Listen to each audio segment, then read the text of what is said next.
जय हिंद दोस्तों। आज हम लोग का बहुत अच्छा दिन है और हम लोग का खुशी का दिन है। खुशी के साथ साथ इसके पीछे जो बलिदानी कुर्बान हुई उनको याद करने की दिन है।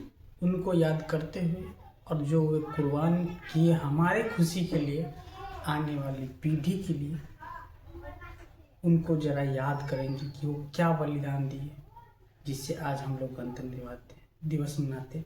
और मनाने का क्या रीज़न है, कैसे समझेंगे, इन पर बहुत बड़ी विस्तार से चर्चा होगी, कभी क्लास होगी तो। बट आज हम लोग झंडा फहराएंगे कैसे, ये समझ लेते। और झंडा फहराने के नियम और ध्वज फहराने के नियम और ध्वजारोहण किसे कहते ये जान लेते हैं। तो देखिए, ध्वजारोहण जो होता है, ये लिखे एक साइड ध्वजारोहण, एक साइड लिखे ध्वज फहराना। ये दोनों में डिफरेंट समझेंगे, अंतर क्या है, इन बातों को समझेंगे तभी तो हम लोग फहरा सकते हैं झंडा, नहीं तो फिर क्या। ये देखिए, ध्वज फहराना जो है ना, गणतंत्र दिवस पर होता है। किस पर होता है? गणतंत्र दिवस। ध्वजारोहण स्वतंत्र दिवस पर होता है और ये 15 अगस्त को ध्वजारोहण किया जाता है। ध्वज फहराया जाता है 26। ध्वजारोहण जो है, समझिए, ध्वजारोहण स्वतंत्र दिवस पर होते हैं। 26 जनवरी को ध्वजा फहराया जाता है। 15 अगस्त को ध्वजारोहण होता है। ध्वजारोहण में क्या होता है, ध्वज में फूल जो कुछ भी वगैरह हो, ध्वज को अच्छी तरीक़ा से बांध के रस्सी में फंसा के, और जिस डंडल में चढ़ाएंगे, जैसे ये डंडल है इसमें चढ़ाएंगे, तो इसमें पहले से जिस डंडा में फंसा के हम पड़े तो डंडा पहले से गाड़े हुए रहते हैं उस डंडल में, ठीक है ना।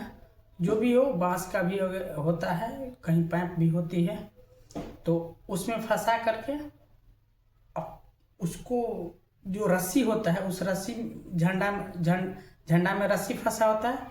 रस्सी फिर यहाँ कोई टाइप का छेद उद रहता है, उसमें रस्सी फंसाया जाता है। सारी चीज़ को पहले नीचे में बांध दिया जाता है। इसके बाद झंडा को बांध के ऊपर चढ़ाया जाता है धीरे धीरे, तो नीचे से ऊपर की ओर ले जाया जाता है, उसे झंडारोहण कहते हैं।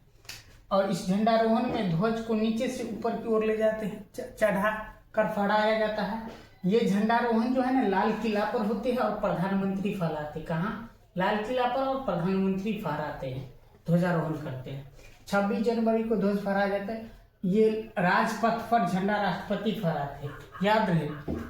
15 अगस्त को प्रधानमंत्री लाल किला पर झंडा फहराते हैं। 26 जनवरी को राजपथ पर राष्ट्रपति झंडा फहराते हैं, ठीक है ना। इस प्रक्रिया में, अब ध्वज फहराने की प्रक्रिया में क्या होता है, सारा चीज पहले से बांधा हुआ रहता है। अब ऊपर डंडा में चढ़ा दी रहते हैं, केवल रस्सी खींचना रहता है। तो जिससे बांधा रहता है रस्सी को खींच देते हैं, ध्वज फूल गिर जाते हैं, ध्वज लहराने लगते हैं। यही हुआ ध्वजारोहण और ध्वज फहराना। ध्वजारोहण क्या है, तो नीचे से सब कुछ बांध करके, फूल पुष्प बांध करके, तिरंगे में बांध करके ध्वज को नीचे से ऊपर की ओर चढ़ाया जाता है, ध्वजारोहण। और ध्वज फहराने में क्या होता है, तो ध्वज में सब कुछ पहले से बांध के ऊपर चढ़ा दिया रहता है, तो उसमें केवल रस्सी खींचना पड़ता है। इसमें रस्सी में बांध के रस्सी को खींच के ऊपर चढ़ाना पड़ता है, तब रस्सी खींचा जाता है। ये ध्वजारोहण 15 अगस्त को होता है और ध्वजारोहण 15 अगस्त को, ध्वज फहराया जाता है 26 जनवरी को। ध्वजारोहण में जो है प्रधानमंत्री लाल किला पर फहराते झंडा, और ध्वज फहराने में जो ध्वज फहराया जाता है उसमें राष्ट्रपति जो है ना राजपथ पर झंडा फहराते। ये अंतर है ध्वजारोहण और ध्वज फहराने। अब समझते हैं कि ध्वज फहराने की प्रक्रिया क्या है, नियम क्या होना चाहिए। तो ध्वज फहराने का नियम है कि केसरिया वाले पट्टी, जैसे कोई तिरंगा होता है उसमें ये केसरिया पट्टी होता है, ये केसरिया पट्टी है। तिरंगा की पट्टी है तो ये केसरिया पट्टी, ये केसरिया पट्टी ऊपर होना चाहिए और ये हरा वाला नीचे।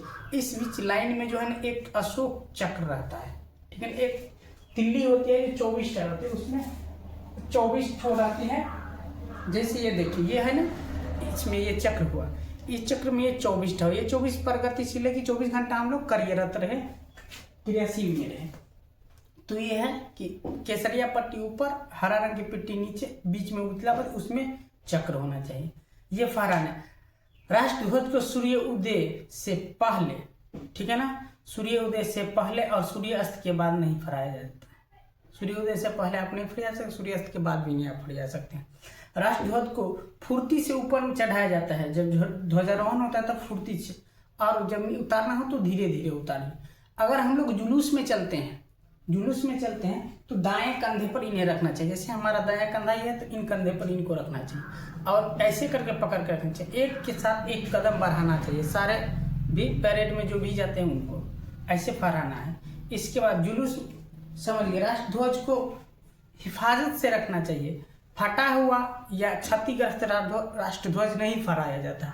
अगर राष्ट्रध्वज सजावट की सामग्री भी नहीं है, राष्ट्रध्वज के सामने किसी और झंडे को नहीं फहराया सकता। अगर फहराना भी है तो उस झंडा से नीचे होना चाहिए और बाईं ओर होना चाहिए, ये रूल है।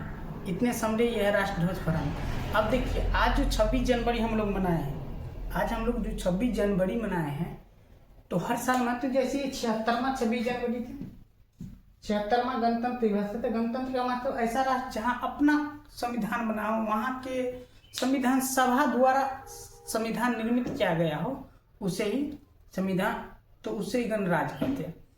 बाद में हम लोग पढ़ेंगे, कभी पढ़ाएंगे क्लास में, कि हम लोग जो है ना, हमारा देश जो आज़ाद हुआ वो था 15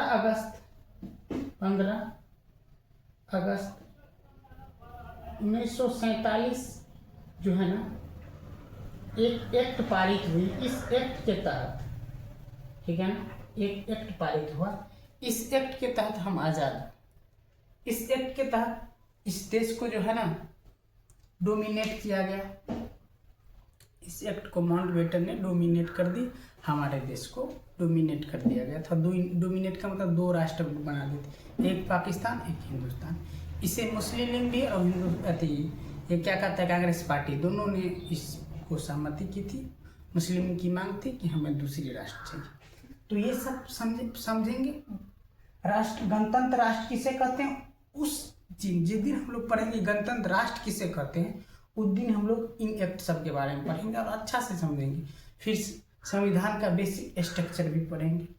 देखिए, संविधान पढ़ना हर नागरिक को जरूरी है, सब कुछ समझना जरूरी। अभी तक हम भी संविधान की सारी प्रक्रियाएं नहीं समझ पाए, नहीं पढ़ पाए। पढ़ रहे हैं, इसके बाद फिर समझा भी रहे हैं आप सब। तो ऐसे करके हम लोग समझते। पढ़ना और पढ़ाना बहुत अच्छी बात है। याद रहे, जब तक पढ़ेंगे नहीं तब तक समझा नहीं सकते। तो विद्यार्थी बन के रहना है हमें टीचर नहीं बनना है। हम एक विद्यार्थी हैं, सीख रहे हैं, सिखा रहे हैं, बस इतना। हम अपने आप में टीचर नहीं हैं। तब तक के लिए जय हिंद, जय भारत। याद रहे, ये जो है ना, हम लोग 26 जनवरी मनाते हैं, बहुत लोगों ने बलिदान दिया, बहुत लोगों ने बलिदान दिया। देखिए, चंद्रशेखर आजाद, भगत सिंह, राजगुरु, सुखदेव, इन सबको फांसी हुई। इन सबको मृत्यु को झेल करके आज गणतंत्र हम बने। इसलिए इनका मृत्यु बेकार ना जाए, इनको बचा कर रखें। लाज रहे हमें कि हम भारत के नागरिक हैं, और जो ये मरे हैं, जो इन कुर्बानी दी है ये लोग, उन कुर्बानी को हम लोग हिफाजत रखें। जय हिंद।